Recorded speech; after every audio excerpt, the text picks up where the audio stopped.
welcome to my October wrap-up. Probably coming to you a little late, looking at my current timelines. This month I read three books that I'm going to talk to you about anyway. One of them I actually finished the 2nd of November, but read mostly in October, so I hope you'll forgive me. The first book I finished in October was Eat, Pray, Love, keeping it relevant as always. But the reason I read Eat, Pray, Love, Elizabeth Gilbert blurbed my copy of The Artist's Way, and I mentioned that to my friend, and one of our kind of critiques of The Artist's Way is that it kind of harks back to colonialist messaging. I'll put up a quote that I'm thinking of from The Artist's Way. And obviously in Eat, Pray, Love, I mean, I hadn't actually thought about this. It was my friend who kind of was like, yeah, it shows that Eat, Pray, Love. So on my copy of the book, it says, Eat, Pray, Love could not have existed without The Artist's Way. The Artist's Way being a program to help creatives, right? And my friend was like, yeah, it really shows. But I hadn't really put the two together. When I read Eat, Pray, Love, which was in the 2010s at some point, I loved it. So I had to reread it just to see has my opinion changed. Also, Elizabeth Gilbert has recently been on a book tour for her new book, controversial story about her and her wife, and how her wife was diagnosed with cancer, and that made Elizabeth Gilbert realise that she was in love with her, and so she left her husband that she met in Eat, Pray, Love, and she ended up in this really toxic part of the relationship where her partner Rhea was a former drug addict, but then because she had been diagnosed with terminal cancer, completely relapsed, and Elizabeth Gilbert enabled that, and her new book goes into all of that. So with all of that knowledge in my head, I wanted to go back and read Eat, Pray, Love to see if my feelings had changed. And I guess when I read it the first time, Eat, Pray, Love, if you didn't know, Elizabeth Gilbert at that point had just been going through a divorce and wanted to go find peace and kind of get over her divorce, and also this whirlwind romance that she experienced at the end of her divorce with another man. So she goes to 3 different places: Italy to eat, India to pray, and Bali, which wasn't her intention to find love, right? But she says that in Bali she wanted to learn how to balance pleasure and devotion, and in Bali she ends up finding love. So that being Eat, Pray, Love, I wanted to go back and be maybe this time I'm going to be this is awful, I hate this. And the first time I read it, I definitely read it kind of aspirationally. I was thinking all about what would be my Eat, Pray, Love, and then I knew, okay, tangent alert, but for me, I knew that my Italy would be Portugal. My mum's side of the family is Portuguese, and I've always wanted to travel the country more, kind of, I don't know, feel connected to that half of my family and my culture, my heritage. So yeah, so I was thinking that, and then I was thinking for my India part of the journey, I would go to, there's an ashram in Wales. I was like, perfect. I love Wales. I love Snowdonia, which I believe is where the ashram that I'm thinking of is, and what a beautiful place in my mind to sit with myself, to learn how to meditate and be at peace and less anxious and neurotic. Brilliant. And then I never got around to figuring out what my Bali would be, probably because I was with my journey in terms of ancestry and being at peace, having a spiritual journey, I don't feel there's anything, I don't think there's an obvious way of bringing that together. Maybe the third part is just staying at home and reflecting on everything that I've learned. Anyway, super tangent. It's fun to think about that kind of stuff, isn't it? But now when reading this time around, when reading Eat, Pray, Love, I definitely didn't find it aspirational in that way. Maybe because I'm older and I have travelled a bit more now, but also if I'm going to travel to a country, what effect is that having? At the moment, there are lots of protests against tourists, and what effect that's having, an Airbnb, for example, is having on the local economy, on the housing market. So for me, just traveling is I have a barrier. I feel I need a bigger justification than just fun, because I feel I can have fun at home. I mean, I live in Japan now, so I'm away from where I grew up, and so maybe you could say, well, it's okay for me to say that because I've had a lot of opportunities to travel and see different places, and that's, totally fair. So I guess I just have mixed feelings. I don't have an easy feeling of yeah, just go wherever you want and do whatever you want. No, that's not quite how I feel about it. Yeah, so that's a part of it. when you read it, you see the power dynamics. But other than that, I still enjoyed the book. I still think that Elizabeth Gilbert had these things in mind when she was writing the book. The book is not, it's not really apolitical. I wouldn't say that it is. Yeah. Complicated feelings around Eat, Pray, Love. Still think it's funny. Still think it's going to be something that pulls you out of a reading slump. The first time I read it in print, this time I listened to the audiobook. I love listening to Elizabeth Gilbert talk. I love the artist. I feel complicated about the art. Next I read So You've Been Publicly Shamed by Ronson. This book is about public shaming, mostly online, but also sometimes in person. And the book starts off with Ronson. Some academics make essentially like a chatbot before they were so prolific. It's like a Twitter bot that was copying his likeness. So it was called Ronson and it was stealing his likeness. And he was not best pleased, and he asked them to take it down, and they refused. And then he asked them to do an interview, which surprisingly they did do. And once he uploaded that video to YouTube, the internet completely turned against the people who were making the bot and shamed them, and they took it down. And so that's how he starts the book, and that's a way of kind of him partaking. He starts the book as someone who is a shamer, as someone who's shaming somebody else. You know, in this case, he had a right to ask for it to be taken down and to have them listen to him. But the kind of messaging they got in like the comments of that was really, you can imagine, aggressive, violent comments that attracted. So that's his like segue into it. And then he follows people like Justine Sacco and Lindsay Stone. These are people who have written maybe like not the most well-advised or posted not the most well-advised photo or tweet, but unfortunately got picked up and went viral. This book is, I don't know really how I feel about it.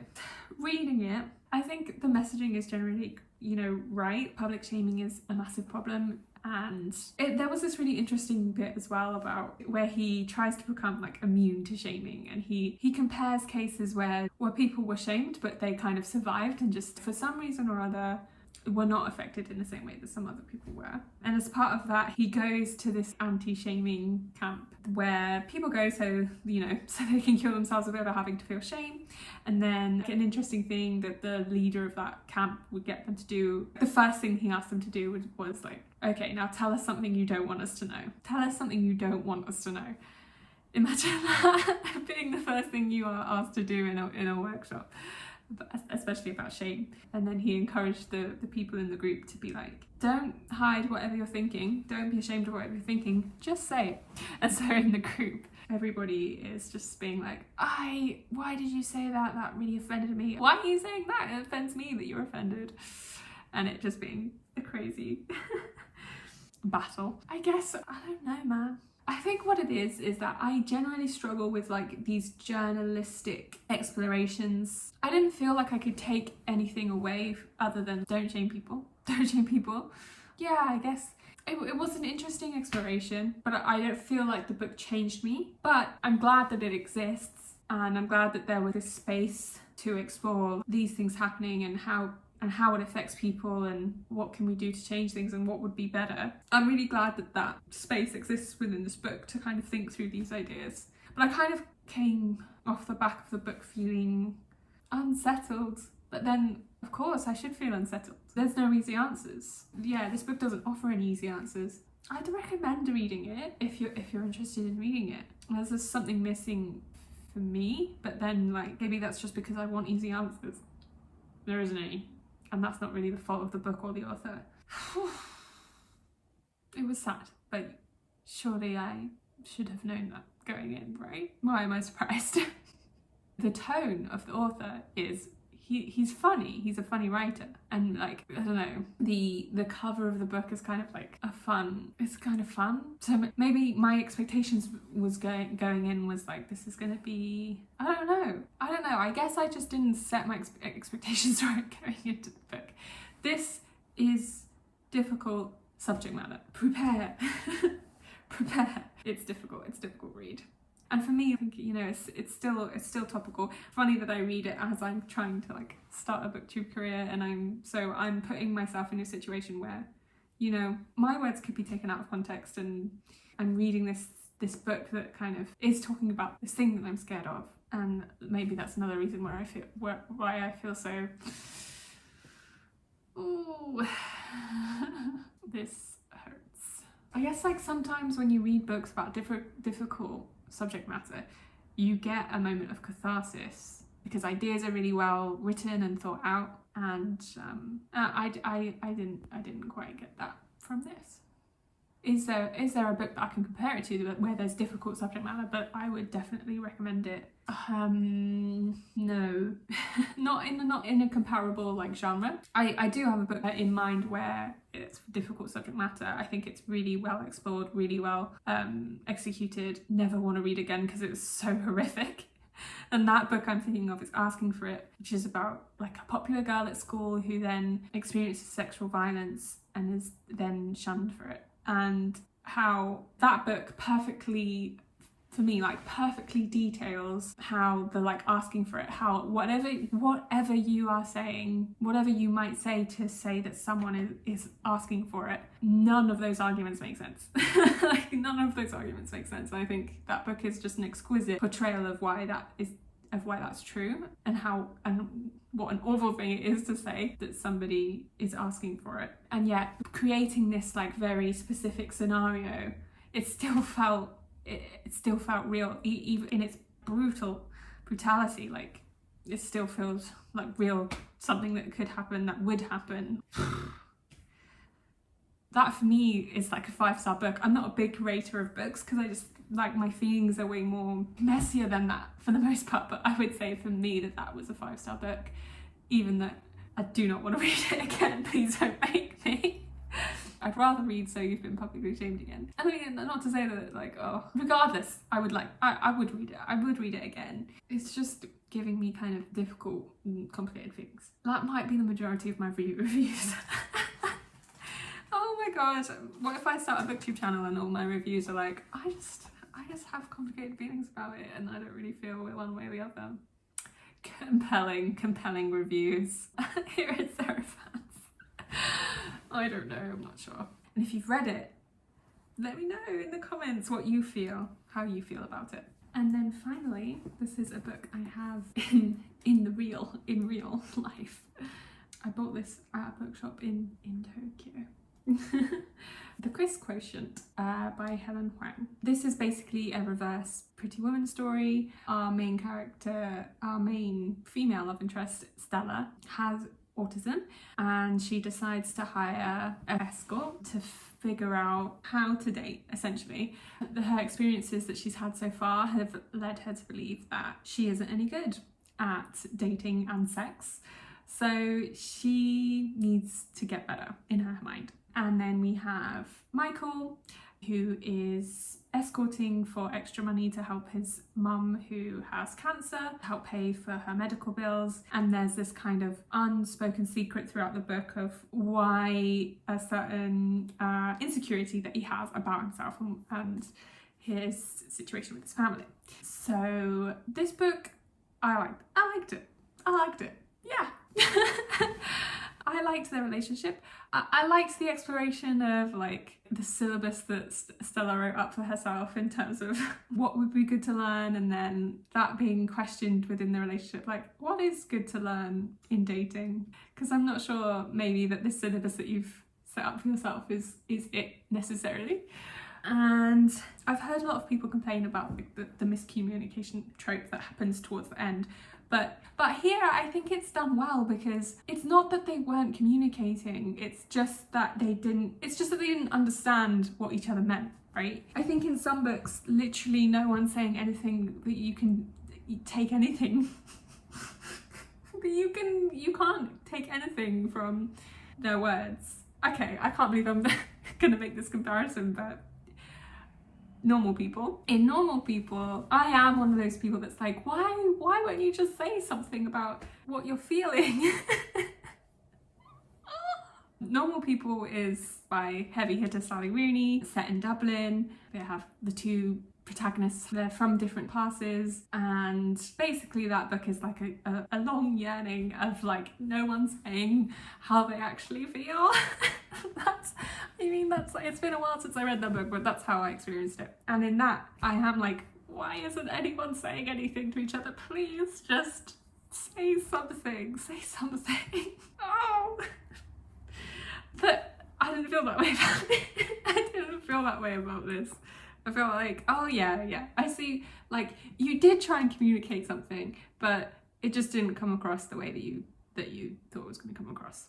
Cool. So I'm okay with it in this book. Do I think like it had to have that? I think it did a good job of like cementing their desire for one another, and also that miscommunication at the end allowed the author to kind of talk a little bit more about Stella not wanting to be seen as a charity case just because she has autism, and Michael being anxious about his like socioeconomic status. I mean, those were themes kind of throughout, but I think that trope at the end kind of allowed the characters to talk that out. So yeah, I thought it was good. It kind of turned around for me though, like during reading the book, I remember feeling like, oh, I'm so dead inside, like I don't really care at one point throughout this, because like I don't know that I would personally date either of these characters. I would go on a date with them, sure. But then I don't know. I wanted to know more about her career as an econometrician. That was interesting. She talks a little bit about it, but the click moments that she has seemed a little too obvious to me. Like, surely that is something that you would have known anyway. But like, this is basically a light piece of writing, so maybe that's fine. I don't know. And then he is a fashion designer and he makes clothes. Yeah, I mean, actually, you know what? Yeah, maybe. I guess like maybe I'm just not I'm not a typical romance reader. I want a bit more. I want it to be a bit darker. So maybe I'm just not your normal romance reader. When I say darker, I don't know what I'm saying. This was basically perfect. It was basically great. It was a great time. Please, if you're interested, if anything I've said to you about the book, please pick it up, because I'm pretty certain you'll have a great time.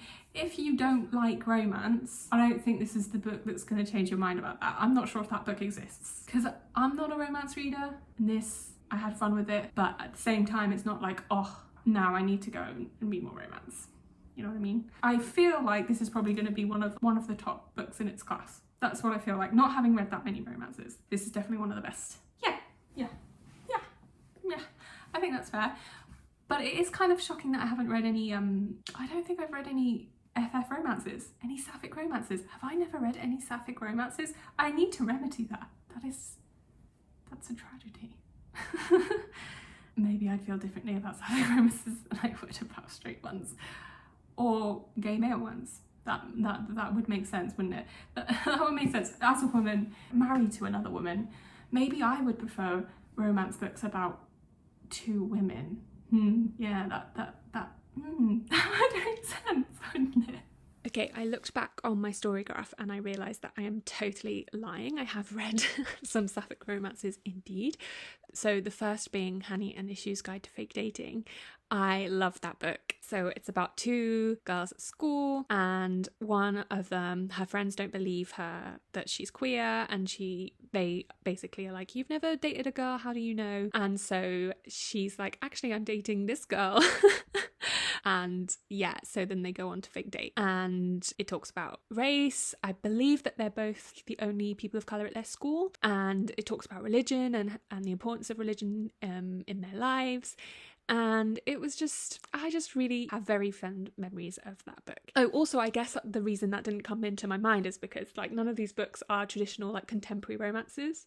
Well, the first one is YA, the second one, Carol, is like a mystery, and then Honey Witch is fantasy romance. So anyway, on to Carol. Carol I like, but the movie is better. The movie is gorgeous, it's everything, it's so pretty, and it's coming up to December, so due for a rewatch. The book is a lot slower. I mean, the movie is slow, but you want it to be slow because you want to enjoy every piece of cinematography in that movie. It's so beautiful, and you want to experience all the emotions that the characters are experiencing. In the book, it's slow in a way that's like, oh, I'm not sure I really care about like this part of the book, so didn't like it quite as much as the movie. And then finally, Hani, which I just thought that this book was very confused in what it wanted to try to convey to the reader. At first it was like, romance doesn't matter in your life, I don't want to get married, and then by the end it was like, oh no, actually romance is so important, it's the most important thing. And it was like, do we live in a homophobic society, don't we live in a homophobic society? That was all kind of unclear. It was like weird at the start, but then actually everyone was fine with it. And the main love interest in Honey Witch is really mean but not funny, and I think that's a massive crime. Like, if you're going to be mean, you have to be funny. That's just the rule. So I didn't like it very much.